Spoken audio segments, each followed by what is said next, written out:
அனைவருக்கும் வணக்கம். இன்னைக்கு நம்ம பதிவுல என்ன பார்க்க போறோம் அப்படின்னா, கண் திருஷ்டியை போக்கக்கூடிய எலும்பிச்சம்பழ பரிகாரம் தான் பார்க்க போறோம்.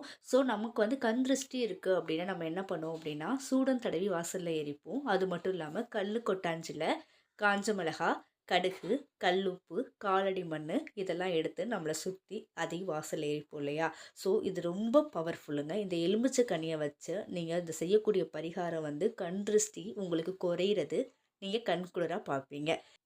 இந்த பரிகாரம் செய்றதுக்கு உங்களுக்கு என்ன பொருள் தேவை அப்படின்னு சொல்லி பார்த்தீங்கன்னா, ஒரு நல்ல எலுமிச்சப்பழம் சின்னதா இருந்தாலும் சரி, பெருசா இருந்தாலும் சரி, சின்ன எலுமிச்சப்பழம், ஒரே ஒரு துண்டு சின்ன கற்பூரம் இருந்தா போதும். இது வாசல்ல எரிக்கணும். இந்த அளவுக்கு சின்னதா இருந்தாலே போதுமானது. இப்ப என்ன பண்ணணும் அப்படின்னு சொல்லி பார்த்தீங்கன்னா, உங்க உள்ளங்கையில அந்த எலுமிச்சப்பழத்தையும், கற்பூரத்தையும் எடுத்து வச்சுக்கோங்க. எடுத்து வச்சுட்டு கைய நல்லா மூடிக்கோங்க. மூடிட்டு உங்களுக்கு நல்லா மூடினதுக்கு அப்புறம், உங்க வீட்டு வாசல்ல இருந்து நீங்க உள்ள போணும். உங்க வீட்டு வாசப்படி, வாசக்கதவு, வாசல் ஜன்னல், கிச்சன், சாமி மடம், ரூமு, பீரோ இந்த மாரி இருக்கு இல்லையா? மூலைகள் அந்த இடத்துலலாம் போய் ஃபுல்லா சுத்தணும். என்ன சொல்லி சுத்தணும் அப்படின்னு சொல்லி பார்த்தீங்கன்னா, உங்களுக்கு உங்க மேல யாரு பொறாமப்படுறாங்க, யார் கண் திருஷ்டி போடுவாங்க அப்படிங்கிறவங்க பேர்லாம் தெரியும் இல்லையா? நம்ம வீட்ல அம்மா, அப்பாலாம் என்ன சொல்லுவாங்க, அ கமலா கண்ணு போணும், பக்கத்து வீட்டுக்காரி கண்ணு போணும், எய்த்த வீட்டுக்காரி கண்ணு போணும் அப்படின்னு சொல்லி சுத்துவாங்க இல்லையா? அப்ப உங்களுக்கு பேர் தெரிஞ்சாலும், நீங்க யார் யார் பேரெல்லாம் அந்த திருஷ்டியில சொல்றீங்களோ, அந்த அவங்க வச்ச கண்ணு, திருஷ்டி எல்லாமே அதோட கழிஞ்சிரும். நீங்க அவங்க பேர சொல்லி உங்க வீடு ஃபுல்லா சுத்துங்க. சுத்துனதுக்கு அப்புறம் உங்களையும் சுத்தி போட்டுக்கோங்க. கணவன், மனைவி, வீட்ல யார் யார் இருக்கீங்களோ எல்லாரும் சுத்தி போட்டுக்கோங்க.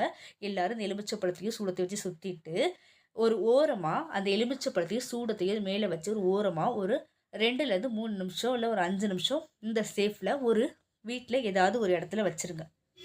வீட்ல ஏதாவது ஒரு இடத்துல வச்சுருங்க. வச்சதுக்கப்புறம் என்ன பண்ணணும்னா, அந்த எலுமிச்சை பழத்த 4ஆ தொடுக்கு வச்சு வெட்டுங்க. அதாவது எலுமிச்சை பழம் 4ஆ வெட்டியிருக்கணும். ஃபுல்லா விழுகாது. ஒரு தொடுக்குல நிக்கும். ஸோ, இந்த மாரி தொடுக்கு வச்சு எலுமிச்சை பழத்த வெட்டிக்கோங்க. ஒரு 5 நிமிஷம் நீங்க ஒரு ஓரமா வச்சா போதும். உங்கள சுத்தி முடிச்சுட்டு ஒரு 5 நிமிஷம் வீட்ல எந்த இடத்துல வேணாலும் வைக்கலாம். அது உங்க இஷ்டம். பசங்க தொடாத மாரி வச்சுக்கோங்க. எந்த இடத்துல வேணாலும் வைக்கலாம். வச்சதுக்கப்புறம் என்ன செய்யணும், ஒரு தொடுக்கு வச்சு 4ஆ கட் பண்ணுங்க. இந்த 4ஆ கட் பண்ணதுக்கப்புறம் என்ன செய்யணும்னா, கொஞ்சம் குங்குமம் எடுத்துக்கோங்க.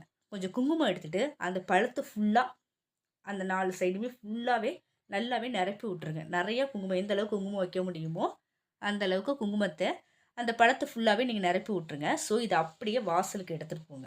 வாசல்ல வச்சு, அது மேல அந்த சூடத்த வைங்க. சூடத்த வச்சு, நீங்க அத ஏத்தி விட்டுருங்க. அந்த சூடு நல்லா எரியட்டும். நல்லா எரிஞ்சு, அந்த பழம் தனியா இருக்கும். சூடும் நல்லா எரிஞ்சட்டும். எரிஞ்சதுக்கப்புறம், அந்த பழத்த நீங்க என்ன செய்யணும் அப்படின்னு சொல்லி பார்த்தீங்கன்னா, 4 துண்டா பிச்சுருங்க.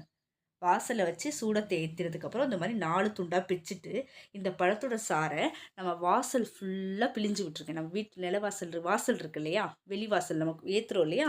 வாசல் ஃபுல்லா பழத்த பிழிஞ்சு விட்டுட்டு, 4 திசையிலயுமே தூக்கி போட்டுட்டு, திரும்பி பார்க்காம கதவ லாக் பண்ணிட்டு உள்ள வந்துருங்க. இதுக்கப்புறம் யாருமே வெளியில போக வேண்டாம். அதோட மறுநாள் காலையில எந்திரிச்சு, அந்த பழம் நீங்க கிடந்துச்சுன்னா கூட்டி தள்ளினா போதும். இந்த பரிகாரம் செஞ்சதுக்கப்புறம் யாரும் வீட்லேருந்து வெளியில போகக்கூடாது. நீங்க ட்ரை பண்ணி பாருங்க. கண்டிப்பா கண் திருஷ்டி குறையும். இந்த பரிகாரம் எப்ப பண்ணணும் அப்படின்னு சொல்லி கேட்டீங்கன்னா, வாரத்துல 1 நாள் பண்ணா போதும். வெள்ளிக்கிழமை அப்படி இல்ல ஞாயிற்றுக்கிழமை பண்ணுங்க. இது எவ்வளோ நாள் கடைபிடிக்கணும் அப்படின்னு சொல்லி பார்த்தீங்கன்னா, கம்பல்சரி தொடர்ந்து ஒரு 3 மாசம் கடைபிடிக்கணும். உங்களுக்கு படிப்படியா பிரச்சனைகள் குறையிறத நீங்க கண்குளிர பார்க்கலாம். 3 மாசம் கண்டிப்பா இத தொடர்ந்து பண்ணுங்க. பண்ணிட்டு நம்ம கமெண்ட் பாக்ஸ்ல கண்டிப்பா நீங்க கமெண்ட் பண்ணுங்க. நம்ம வீடியோவ ஷேர் பண்ணுங்க, சப்ஸ்கிரைப் பண்ணுங்க. Thank you friends. இந்த மாரி ஏதாவது டவுட்ஸ் இருந்துச்சு அப்படின்னு சொன்னீங்கன்னா, கமெண்ட் பாக்ஸ்ல கமெண்ட் போடுங்க. கண்டிப்பா உங்களுக்கு நான் அத கிளியர் பண்றேன். கண்டிப்பா இத வீடியோவ சேவ் பண்ணிக்கோங்க. உங்களுக்கு நடந்ததுக்கப்புறம் எனக்கு தெரியப்படுத்துங்க. நன்றி.